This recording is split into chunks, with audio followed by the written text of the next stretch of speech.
Pour des explications sur la source de ces messages, je vous invite à visionner le cas numéro 1.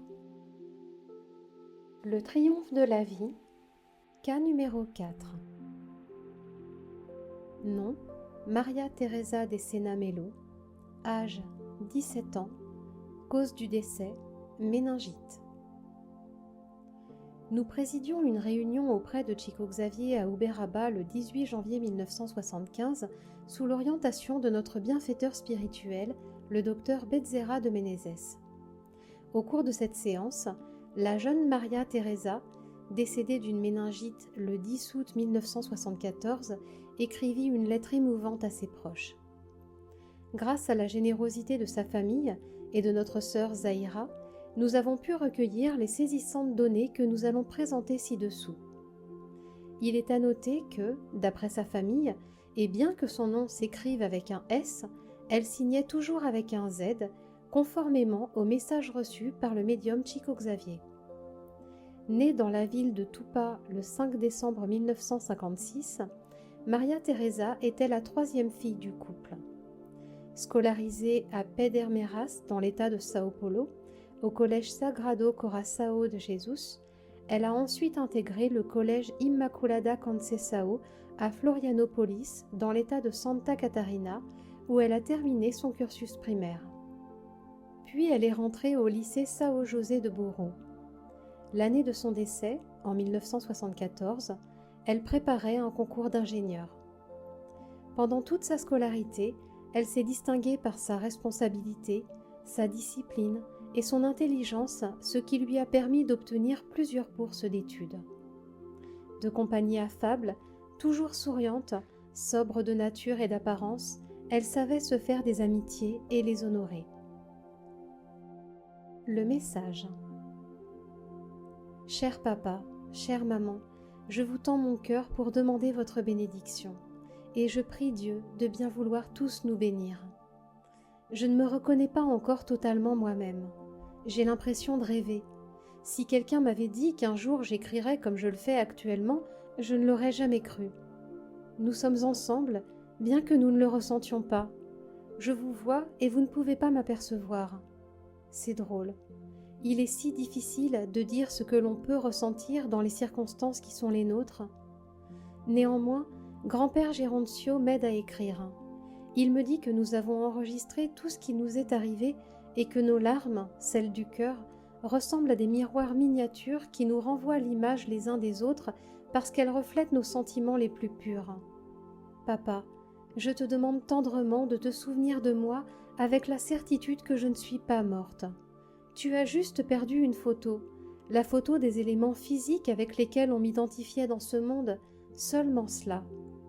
Je sais que ma chère Isabelle m'a déjà acceptée comme étant vivante ou en quelque sorte ranimée et que ma Claudia comprend peu à peu. Gloria le sait déjà. Nous avons le même désir ardent de paix et de réalisation. Quand j'accompagnais maman au cercle de prière, pensant à l'amélioration de la santé de notre chère Gloria, je pensais collaborer à son traitement, mais c'est moi qu'on aidait pour que je ne m'attache pas davantage à mon corps malade depuis si longtemps. Maman chérie, quand nous sommes revenus à la maison, je me suis sentie fatiguée. Le mal de tête a commencé lentement, obstinément, réfractaire aux médicaments. Le mois d'août, entamant un nouveau semestre, nécessitait beaucoup d'efforts. Je voulais faire mes devoirs scolaires, lire, méditer et étudier, mais je ne comprenais pas bien ce que je lisais. Je sollicitais l'aide d'Isabelle, mais mes pensées s'embrouillaient. J'avais l'impression qu'une force étrange m'entourait la tête, semblable à un anneau de chaleur. Puis je me suis rendu compte que la fièvre venait absorber le peu d'attention qui me restait.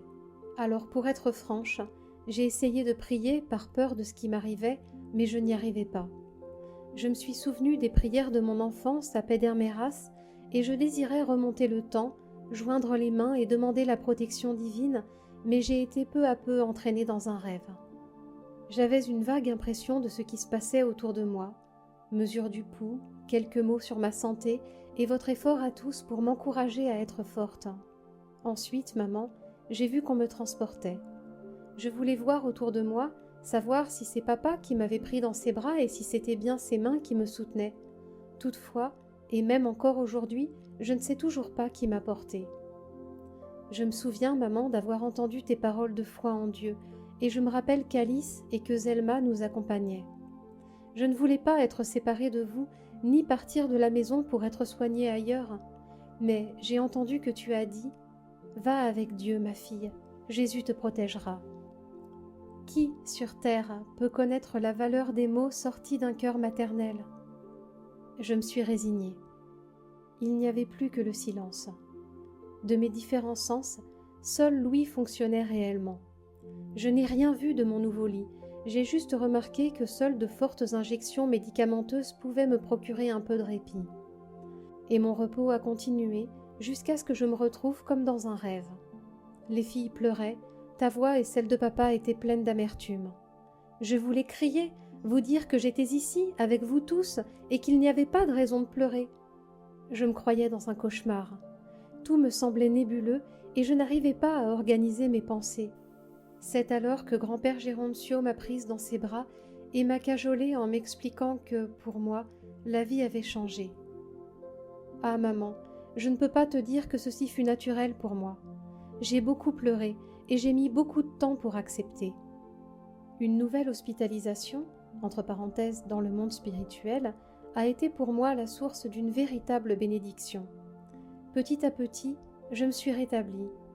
Dès que j'ai pu, j'ai cherché à vous réconforter, spécialement ma chère Isabelle qui sanglotait sans cesse. J'ai remarqué que papa était dépressif. Par moments, il voulait mourir et cela fut terrible pour moi. À présent, grâce à Dieu, lui, Isabelle et Claudina vont mieux.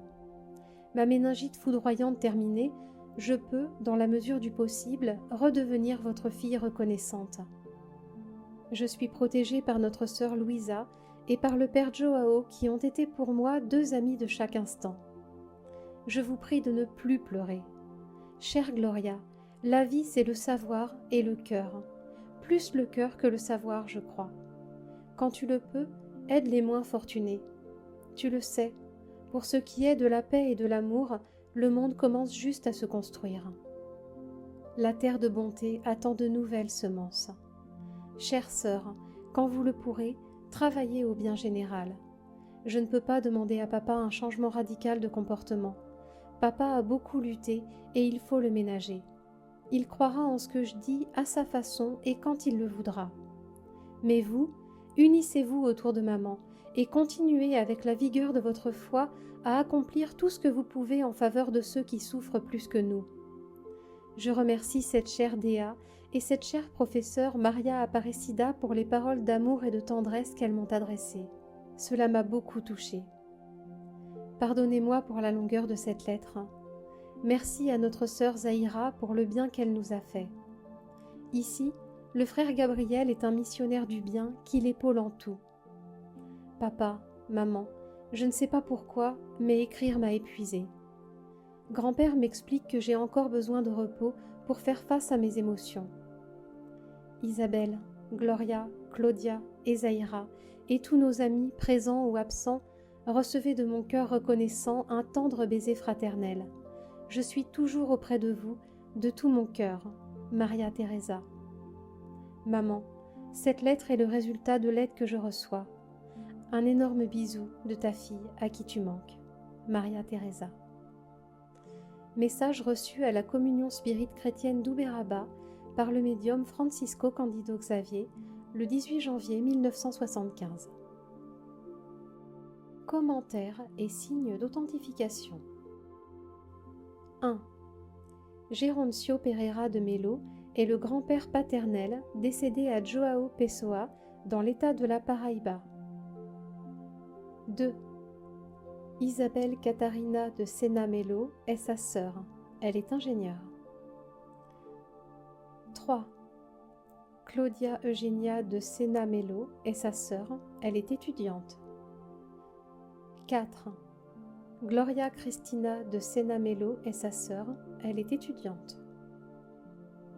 5. Note du traducteur. Au Brésil, les grandes vacances scolaires ont lieu pendant les mois de décembre et janvier. Le mois de juillet est également un mois de vacances scolaires qui coupe l'année en 2 semestres.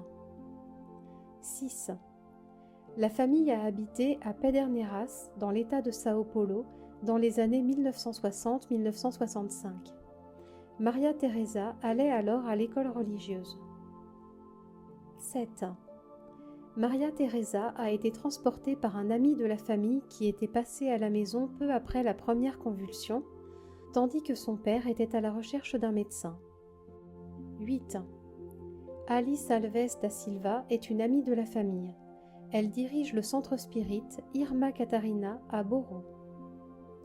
9. Zelma Simoes Grossi est une amie de la famille. 10.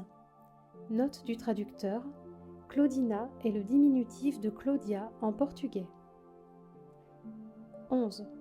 Personne non identifiée. 12. Le père Joao a été le curé de la ville de Maranguape, dans l'état de la Paraíba, où il est décédé il y a 40 ans. Il était le parrain d'une des tantes de Maria Teresa. 13. Dea Lins est une amie de la famille. Elle réside à Corumba, dans l'état du Mato Grosso do Sul. Maria Teresa ne l'a vue qu'une fois, le 7 août 1974. Elle lui a écrit un poème peu après sa désincarnation. 14. Maria Aparecida est enseignante à Boro. Peu après le départ de Maria Teresa, elle lui a dédié une poésie. 15. Zaira Rabelo de Andrade est une amie de la famille. C'est une personne très liée au mouvement spirit local. 16. Gabriel Rabelo de Andrade est une personne décédée. Il était l'époux de Zaira.